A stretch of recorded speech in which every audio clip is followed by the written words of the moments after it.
संतान प्राप्ति अस्तु। हम जानना चाहते हैं कि हमें यह सौभाग्य कब प्राप्त होगा। भगवान भोले शंकर को प्रसन्न करने के लिए अंजना को 12 वर्षों तक कठिन तपस्या करनी होगी।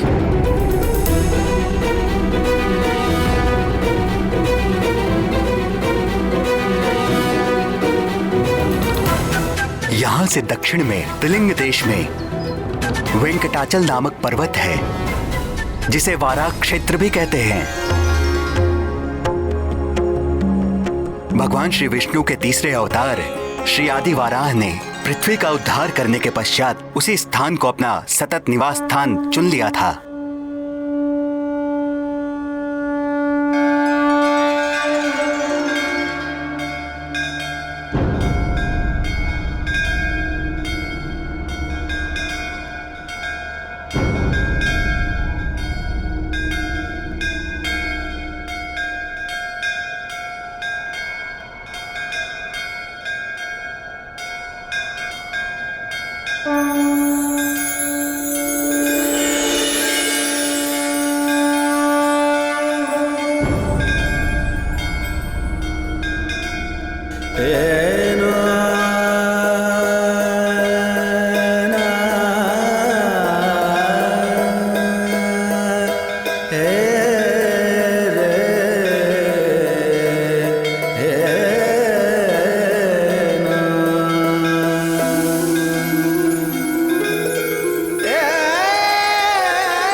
कल्याण वस्तु।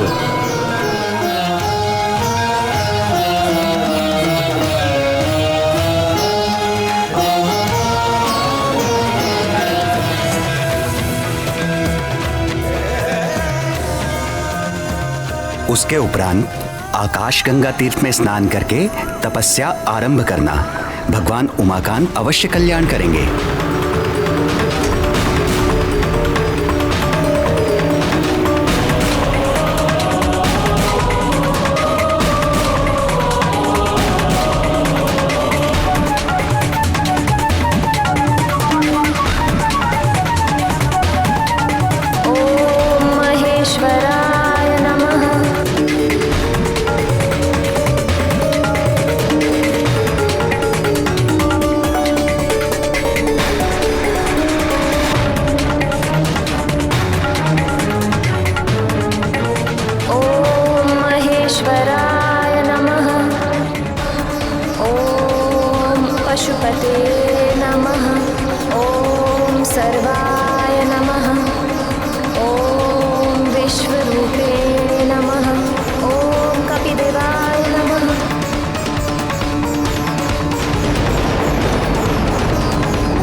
पशुपते नमः।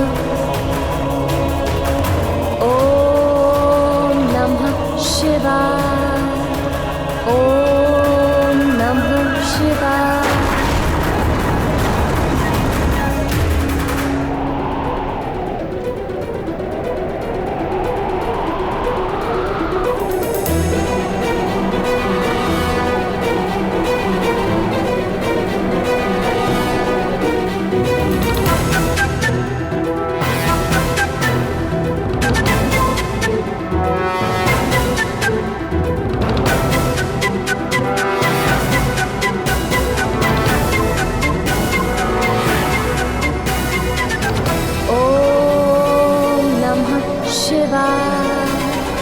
ॐ नमः शिवाय।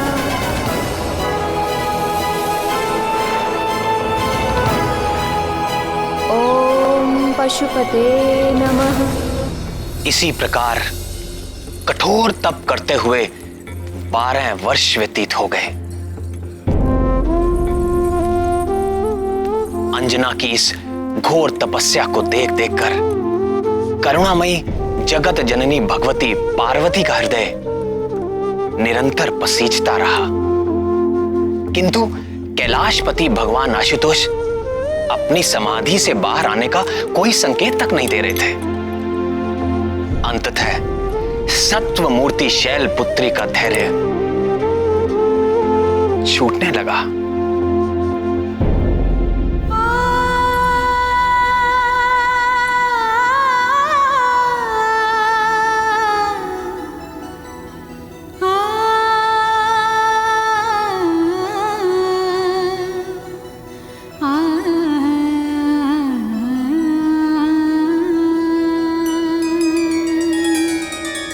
हे शशि शेखर, आंखें खोलिए। अंजना के तप से समस्त लोग कंपित हो उठे हैं।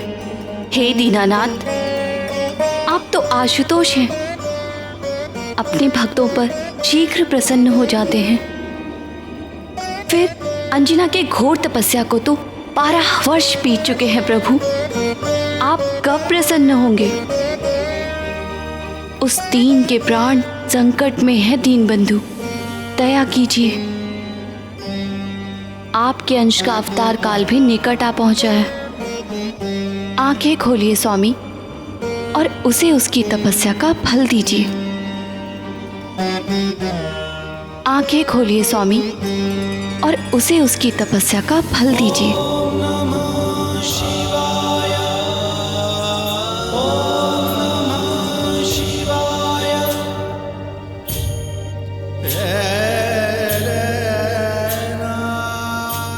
अभी नहीं करुणामयी, अभी एक परीक्षा शेष है।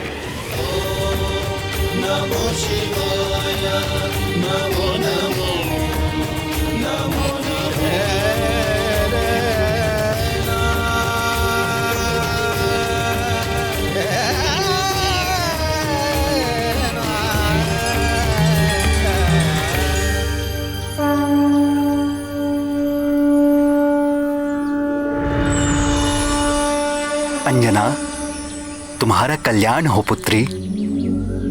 तुम्हारी तपस्या पूर्ण हुई।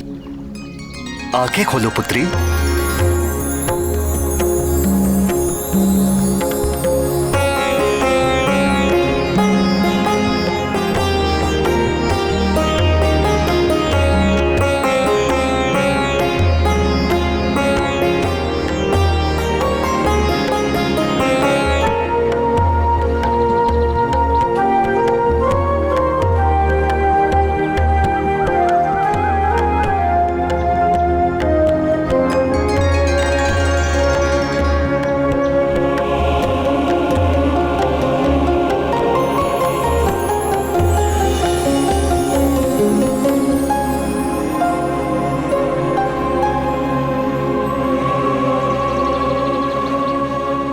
पुत्री, आगामी श्रावण कृष्ण पक्ष की त्रयोदशी को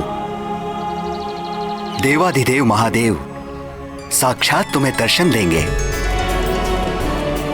और आशीर्वाद प्राप्त होगा। उनके स्वागत का प्रबंध करो पुत्री। और ध्यान रहे पुत्री, भगवान भोले शंकर के सत्कार में कोई त्रुटि ना होने पाए।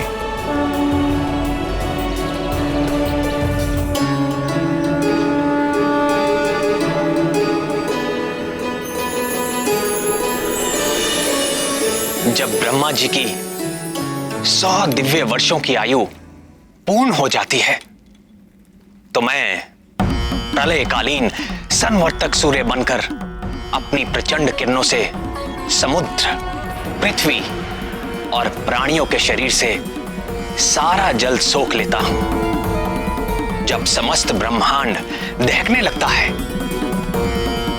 तो मैं ही प्रलयकालीन मेघ के रूप में सहस्रों वर्षों तक मोटी मोटी धाराओं से इस समस्त ब्रह्मांड को जलमग्न कर देता हूं। तब पृथ्वी जल में विलीन हो जाती है, जल तेज में, तेज वायु में, वायु आकाश में, और आकाश अहंकार में लीन हो जाता है, अहंकार महतत्व में, और महतत्व मूल प्रकृति में लीन हो जाता है। उस अवस्था में जब समस्त जीवों और देवताओं के साथ वेद और ब्रह्मा भी मुझ में समा चुके होते हैं, तो इस सृष्टि का उस प्राकृत प्रलय में लोप हो जाता है। फिर नवीन सृष्टि का समय आने पर मैं समस्त सृष्टि के तत्वों व उनकी एकता के द्वारा एक विराट शरीर की रचना करता हूं। उसी विराट शरीर की नाभि से नवीन ब्रह्मा प्रकट होते हैं।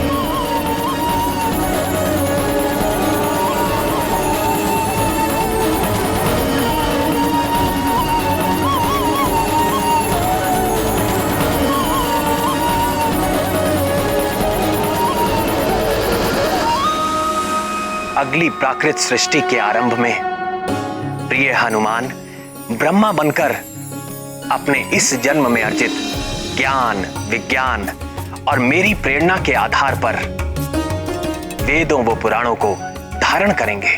तत्पश्चात रजोगुण का आश्रय लेकर संकल्प शक्ति मात्र से सृष्टि कार्य में संलग्न होंगे और भू, भुआ और स्वह नामक त्रिलोकी की रचना करेंगे।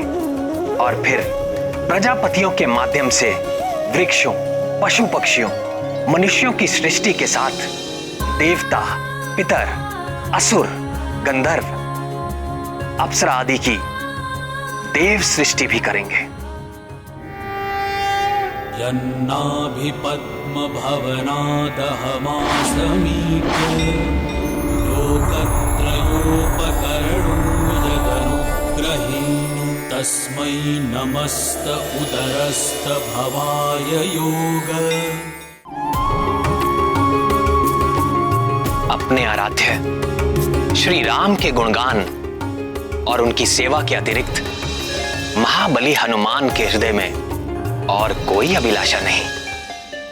उनके लिए सारा संसार सिया राममय है। वो चुटकी बजाकर अपने प्रभु की उबासी दूर भगाएं या ब्रह्मा होकर सृष्टि करें, सब कुछ उनके लिए राम काज ही है। नैव मे दृशमनुस्पृशस्त भवाय योग निद्रावसान विकसन्नरिनेक्षणाय सोऽयं समस्त जगतां सुहृदेकयात्मा सत्त्वेन यन्मृडयते भगवान् भगेन। हनुमान जी की इतनी महिमा सुनकर मेरे मन में उनके बाल लीला सुनने का चाव और बढ़ गया है। किंतु प्रभु, उसके पहले उनके जन्म की कथा तो पूरी कीजिए। भगवान भोलेनाथ ने कब और कैसे अंजना को आशीर्वाद देके उसकी मनोकामना पूर्ण की, थोड़ा विस्तार में बताइए ना प्रभु। हाँ श्याम सुंदर, महादेव ने माता पार्वती से कहा था कि वो एक और परीक्षा लेना चाहते हैं। फिर क्या हुआ?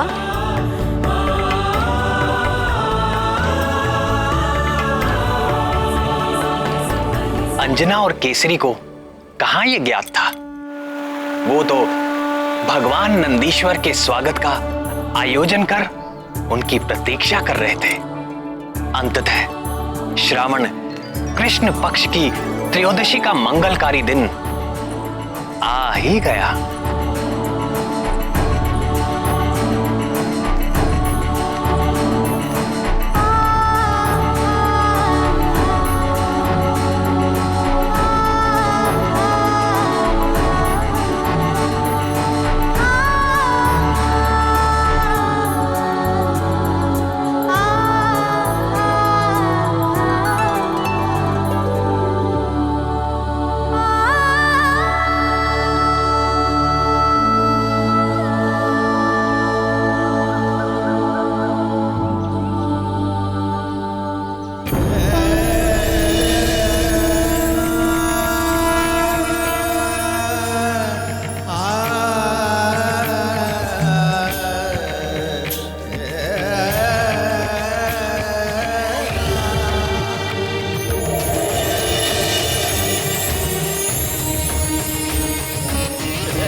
प्रातः से संध्या हो गई, किंतु भोलेनाथ अभी तक नहीं आए।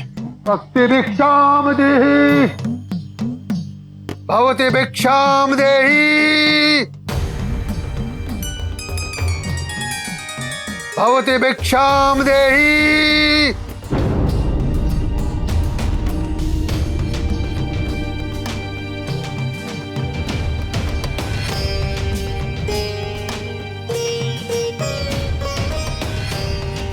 भवति भिक्षाम देहि।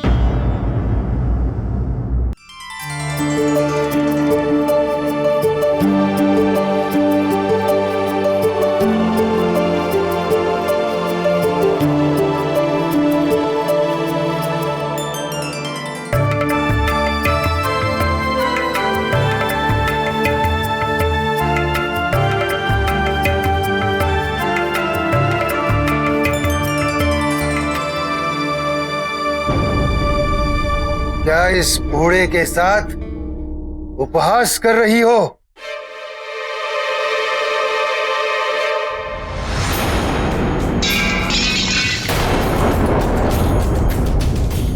तेरे आधे दांत टूट चुके हैं, आधे दांत सड़ चुके हैं। मुझे रसीले पकवान खिलाओ। रसीले पकवान?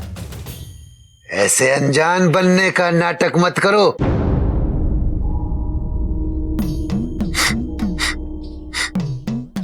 तुम्हारी रसोई में 56 भोग पकाए गए हैं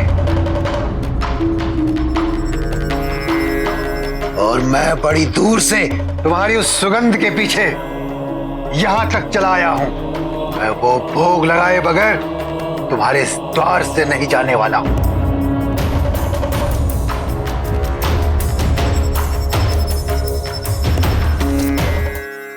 क्षमा करें बाबा, आज हमारे घर में एक विशेष अतिथि आने वाले हैं और ये सारा आयोजन उनके स्वागत के लिए किया है।